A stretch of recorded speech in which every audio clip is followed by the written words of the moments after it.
안녕하십니까. 저는 뽕따로가세 팀의 17학번 신봉현입니다. 그럼 발표 시작하겠습니다. 팀 결성, 게임 분석, 게임 기획, 느낀 점, 향후 계획 순서로 발표를 진행하겠습니다.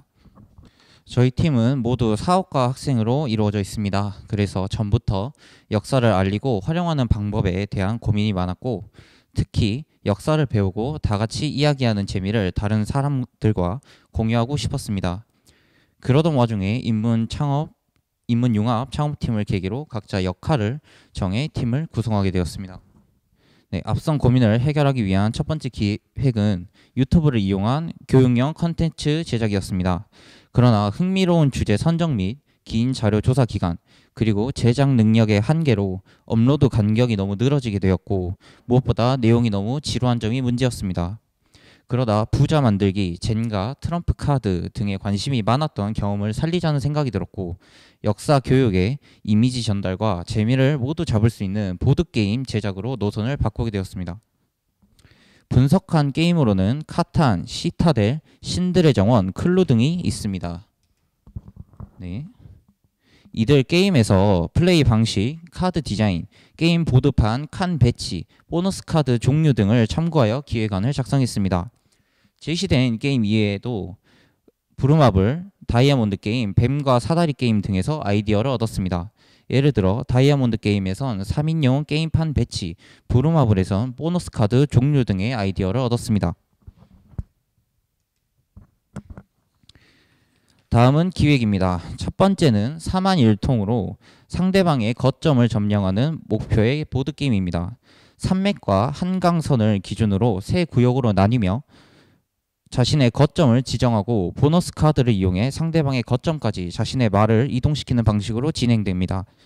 모든 플레이어에게 효과를 미치는 기상 카드를 변수로 넣었으며 삼국시대를 배경으로 한 만큼 게임판 한가운데 한성을 넣어 당시 한강 쟁탈전을 반영하려 했습니다.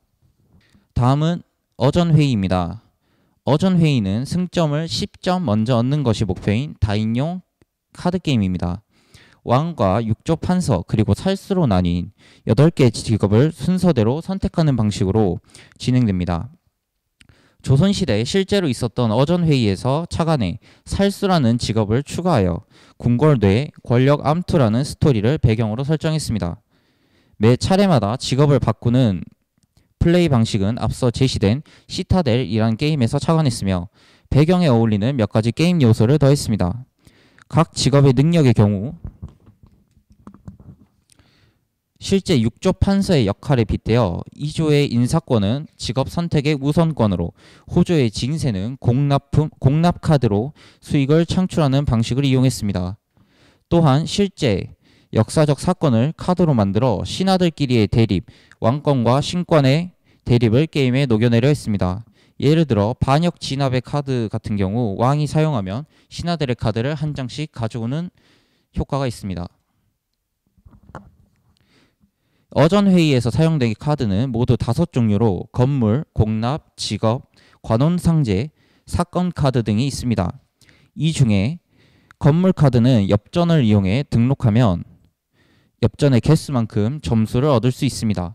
엽전의 획득 방법으로는 매턴 엽전을 일정량 얻는 녹봉수령, 건물 수당 엽전을 하나씩 얻을 수 있는 건축물 조성, 호조 판서의 능력인 공납 수조권 등이 있습니다. 건물 카드는 궁궐, 기와집, 초가집으로 구성하였는데 궁궐은 왕에게 추가 혜택이 적용됩니다.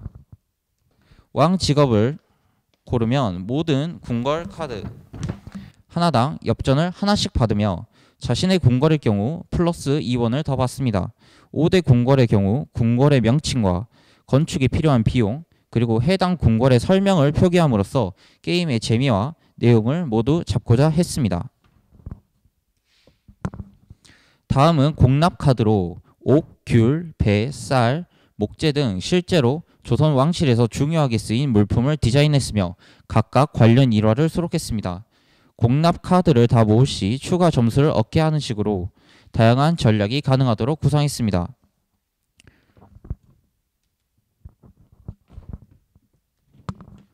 저는 이번 활동을 계기로 인문학이 너무 멀리 있지 않음을 느꼈습니다. 게임도 얼마든지 인문학의 소통 창구가 될 수 있으며 소통에서 중요한 것은 일방적인 가르침이 아니라 상대방의 호기심을 가질 만한 키워드에 적절한 재미를 섞어 계속 관심을 유도하는 것임을 배울 수 있었습니다. 향후 계획을 간단히 말하자면 보드게임 기획안을 실현할 방법으로 텀블벅 펀딩과 코리아 보드게임즈 공모전을 고민하고 있습니다. 현재는 후원을 받는 텀블벅에 비해 부담이 덜한 코리아 보드게임즈 공모전에 좀 더 관심을 가지고 있는데요. 앞으로 코로나가 풀리고 대면으로 게임 회의와 테스트 플레이를 계속할 수 있는 환경이 만들어지면 공모전에도 준비해보고자 합니다. 이상 발표를 마치겠습니다. 감사합니다.